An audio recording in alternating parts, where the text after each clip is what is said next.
আসসালামু আলাইকুম।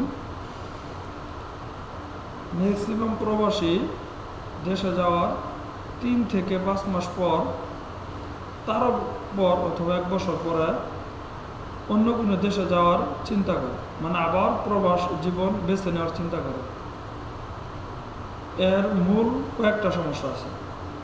1 নাম্বার, দেশে যাওয়ার আগে সেই প্রবাসীর চিন্তা ভাবনায় ভুল ছিল। প্রথম যে ভুল, উনি হয়তো 8-10 বছর অথবা 5-7 বছর প্রবাস জীবন থাকাতে বাংলাদেশে 10-12 লাখ অথবা 15-16 লাখ 20 লাখ টাকা হয়েছে।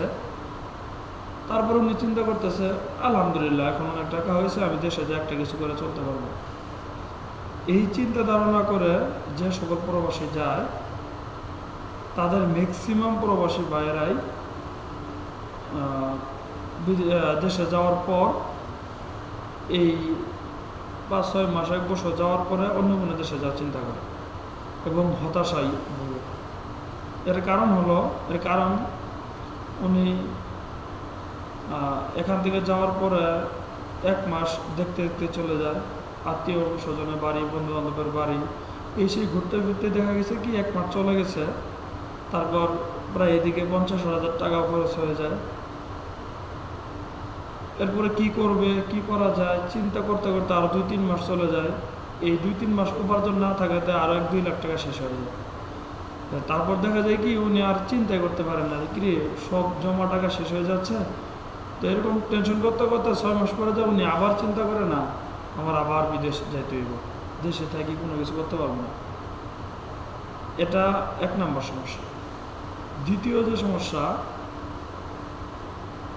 প্রবাসী ভাইয়েরা মানে প্রবাসে আসার আগে দেশে থাকা অবস্থায় তাদের এক পরিবারে একটা তাদের জায়গা থাকে, একটা ভালো একটা স্পেস থাকে, তার একটা ভালো গার্ডিয়ান থাকে অনেক সময়। তো বিদেশে আসার পর উনি চিন্তা করে যে পরিবার আমার একটা ভালো জায়গা ছিল, আমার কাছে সবাই শুনতো, আমার ছাড়া চলতো না, হয়তো এখন অনেক কষ্ট চলতেছে, আমি যাওয়ার পর আমার দায়িত্বটা আরও বেড়ে যাবে এবং আমি বিদেশ আসার পরেও যত ছোটো কাজই হোক, সেটা 100 টাকার একটা কাজ করলো আমার কাছে আমার পরিবার শুনে, আমার কাছে পারমিশন নেয় এবং আমার কাছে না শুনে একটা কাজ করে না। দেশে যাওয়ার পর তার ভিন্ন চিত্র দেখা যায়। যেমন দেখে না, ওনাকে ছাড়া চলতে শিখে গেছে পরিবার। অনেক সময় দেখা গেছে ওনাকে ছাড়া অনেক ডিসিশন নিতেছে। এর যে কারণ সেটা হলো উনি প্রবাসী থাকা অবস্থায় টাকা পয়সা উপার্জন করছেন, উনি টাকা দিয়েছেন, তো ওনার টাকায় সংসার চলছে, যেহেতু অবশ্যই ওনার কাছে জানিয়ে একটা কাজ করবে, এই কারণে তারা জানায় থাকে। আর তৃতীয় যে কারণ, একজন প্রবাসী ভাই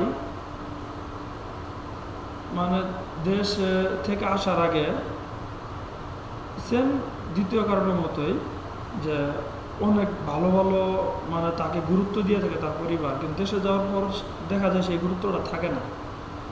এটা যে কারণ সেটা হলো উনি যে দীর্ঘদিন প্রবাস জীবন থাকছেন, এর কারণে কিন্তু ওনার যে শূন্যস্থান সেটা পূরণ হয়ে গেছে।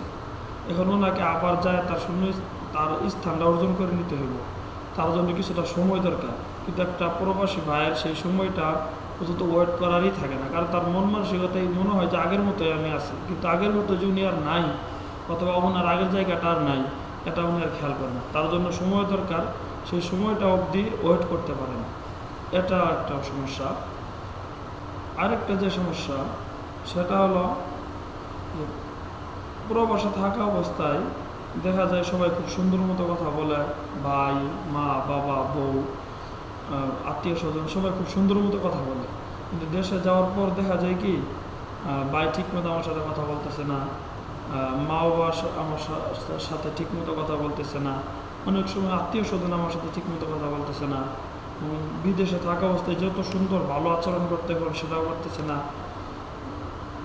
এটার যে মূল কারণ সেটা হলো, দেখেন আপনি যখন প্রবাসে থাকবেন তখন আপনার মা বাবা অথবা আপনার ওয়াইফ, আপনার মা, মানে তারা শাশুড়ি বেটা বউ ঝগড়াটা করে তারা চিন্তা করে অনেক সময় যে বাড়িতে যা হয়েছে হয়েছে, প্রবাসে যে আছে ওনাকে যেন এইসব কথা না বলতে হয়, ওনার সাথে যেন সুন্দর মতো আলোচনা করা লাগবে। বাড়িতে যা হয়েছে হয়েছে, প্রবাসে যেন উনি সব কিছু না জানে, আর এই যে যা কিছু হয়েছে সেটা বাড়িতেই থাক, অন্তত বিদেশ যেন এই কথাটা না যায়। এবং মা বাবা জর্গা করলেও বাবা আপনার সাথে ভালো মতো কথা বলবে, মাও আপনার সাথে ভালো মতো কথা বলবে, কারণ আপনি কারো পক্ষ নিয়ে জর্গার সময় ছিলেন না। আর আপনার আত্মীয় স্বজন যাদের সাথে আপনার জর্গা হোক না কেন অথবা কথা কাটাকাটি হোক, আপনি সেই জর্গার সময় কারো পক্ষ বা বিপক্ষে ছিলেন না, আপনার নেই অন্যায় কোনো কথাই বলেন না, তার জন্য দুজনের কাছে আপনার প্রিয়। তারপরে হলো যে পরিবারের ভিতরে অনেক সময় মন মালিন্য হয়, আপনি সেই সময়টা উপস্থিত ছিলেন না, কোনো পক্ষ বিপক্ষ নেন নাই, যেই কারণে আপনার সবাই আপনার কাছে প্রিয়, এই কারণে সবাই আপনার সাথে ভালো ব্যবহার করে। কিন্তু যে সময় দেশে যাবেন দেখবেন আপনার বাবা একটা ভুল করছে মার সাথে, বাবা এই ভুলটা তো হয়তো তোমার ছিল, মার ভুল ছিল না, বাবার কাছে আপনার প্রিয় হয়ে গেলেন। ভাই ভাই জর্গা লাগছে, আপনি ছোটো ভাই অথবা বড়ো ভাই, ছোটো ভাইরে বললেন এই তোর বড়ো ভাই তোর সাথে কিছু করতে পারে, তো এরকম কেন করতেছস, সেই সময় তো ছোটো ভাইয়ের কাছেও প্রিয় হয়ে গেলেন। এগুলাই বাস্তব ছোটোখাটো কিছু বিষয় নিয়েই আমাদের প্রবাসী জীবন, মানে প্রবাসের পরবর্তী জীবনে যায় এই সমস্যাগুলো ফেস করতে হয়। তাই আমি বলবো এটা কোনো সমস্যা না, সবাই আস্তে আস্তে সময় দেন, সব কিছু বোঝার চেষ্টা করেন, দেখবেন সব কিছু ঠিক হয়ে গেছে। তো অবশ্যই আমি বলবো যে প্রবাস থেকে দেশে যাওয়ার আগে এমন একটা পরিকল্পনা করে যাবেন যেখানে আপনি যাওয়ার পরে যেন আপনার পস্তাতে না হয়, এবং আপনি চেষ্টা করুন প্রবাস থেকেই একটা উপার্জনের রাস্তা তৈরি করে নেওয়া, যেন দেশে যে আপনার বেকার না থাকতে হয়। এই কাজটা যদি করে যাইতে পারেন তাহলে আপনারা প্রবাসে আসার চিন্তা করতে হবে না। তো এটাই হলো একটা প্রবাসী ভাইয়ের সাকসেস। আমি মনে করি যে প্রবাসে থাকা অবস্থায় দেশে একটা উপার্জনের রাস্তা তৈরি করতে পারছে, এটাই সবচেয়ে বড় সাকসেস আমি মনে করি। তো সবাই ভালো থাকবেন, সুস্থ থাকবেন, 5 ওয়াক্ত নামাজ পড়বেন, মা বাবার প্রতি খেয়াল রাখবেন, এবং পরবর্তী আমার একটা ভিডিও দেখার জন্য আমন্ত্রণ জানিয়ে আজকের মতো ভিডিও শেষ করছি। আসসালামু আলাইকুম।